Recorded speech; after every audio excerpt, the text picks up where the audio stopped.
Hey guys, Jarek and Komodo here, going to be doing some more Call of Duty Ghosts. This time we're doing some team deathmatch on the map Prison Break. I'm going to be using the ARX assault rifle. You know, I'm kind of glad they added this assault rifle in, but I'm also not very glad they added it in. The reason I'm glad is because I do really like the ARX. I've known about it since it pretty much went into production, but it doesn't seem to get a whole lot of attention. Despite it being made by Beretta, which is definitely not an underground company, I don't know, you just don't see it around. You don't see civilians carrying it, you don't see it in video games, you don't see it in movies. It just doesn't seem to get a whole lot of attention, so I'm glad it's getting attention somewhere, but does it really have to be in Call of Duty? Every time you mention the ARX, people are going to go, oh, that's a gun from Call of Duty, right? No, that's a gun from real life that they put into a video game. Well, the same could be said about German Shepherd. People are going to see it in the game and go, oh, hey, German Shepherds are from Call of Duty, right? You know, what's sad is that people are probably going to do that. They're probably going to go, oh, hey, that's that dog that was in Call of Duty. I sincerely hope not. If so, then You know they're going to. I will lose all hope for the human race if that happens. Now you know how I feel about every single time someone goes, oh, that's that gun from a video game. Damn it, that's not where guns come from. I think, I'll be honest, the only time I've been guilty of doing that is for the SL8 from Fear. Because in Fear, it was the G2A2. And that gun was freaking awesome in that game. G2A2. But it also wasn't exactly like it was in real life, so that was kind of different. It was more like it was the inspiration from the SL8. And it wasn't the actual SL8 in Fear, so that's kind of a little bit different. It's funny, because I was actually thinking about it as well when you started talking about that. I didn't know that's where you were going. Yeah, I do like the G2A2 though. I mean, that was one sweet gun. I like the way it looks.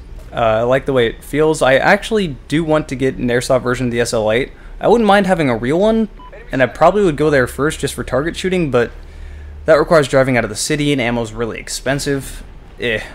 Something I do wish people would realize is that airsoft and real guns have entirely different purpose, and most people that are into airsoft are into firing real guns, but obviously you're not going to go out and shoot your friends with real guns. I mean, these are two entirely different things. If you're going to compare airsoft to something, compare it to paintball.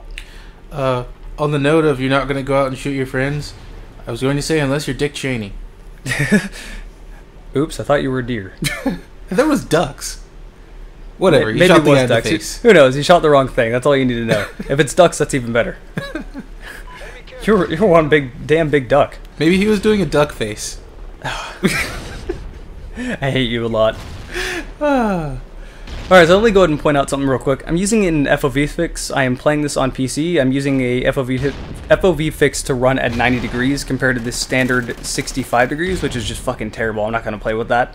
You'll probably notice the FOV is increased because the animations were made to run off 65 degrees. You can tell when I reload how the magazine just gets smaller and somehow disappears like that. It kind of just vanishes behind my hand. It looks very, very strange. And to be honest, the first time I fixed the FOV, I died a few times looking at that. So You're a magician. I can make my magazines get smaller. Man, that would be a really useful thing to be able to do. Shrink your magazines and make them larger anytime you want to.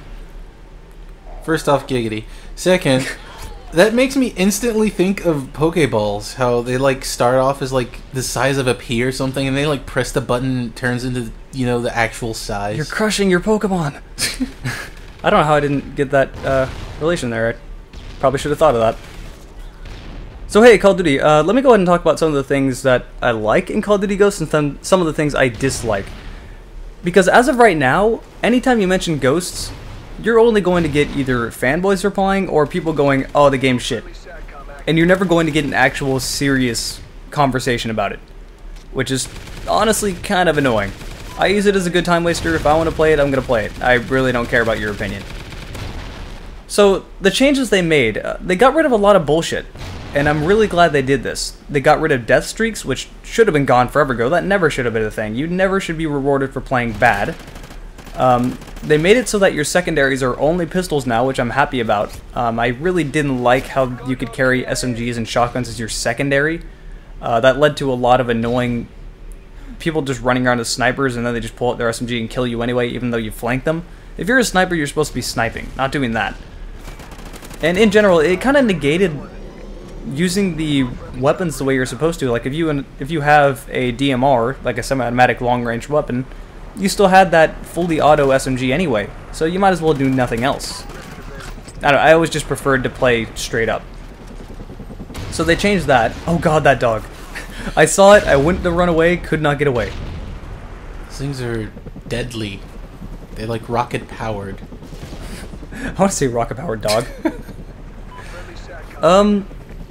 Something I dislike, the fucking knife is still bullshit. That's still a thing. Like, they tried to lead it up to be, oh, the knife is no longer a problem, there's an animation now. Except the knife still kills you instantly and the animation happens afterward. So, yeah, it's still a fucking problem. If anything, it's worse. It's like the animation added some form of lock-on.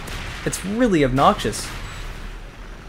And then the, you know, I like and dislike what they did with the perks.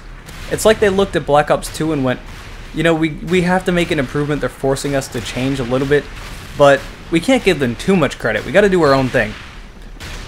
So, they did this interesting loadout thing where, hypothetically you can have up to 8 perks, but the perks have their own tiers, and some of them take up more space than others. So if you chose all the low tier perks, then you could have 8, but if you choose the high tier perks, I think it's only 2? It might be 2 or 3, I'm pretty sure it's only 2. So it's interesting how they did it. I would have preferred the Black Ops 2 one, and I kind of like and dislike it. I don't know why that kill streak made me stand up, that kind of sucked. And he has to wait until I get out of the kill streak to kill me too.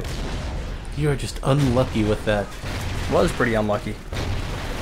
And honestly, I think the thing I like the most about Call of Duty Ghosts compared to Modern Warfare 3, the maps. Now, for some odd reason this is very controversial, and I don't see it.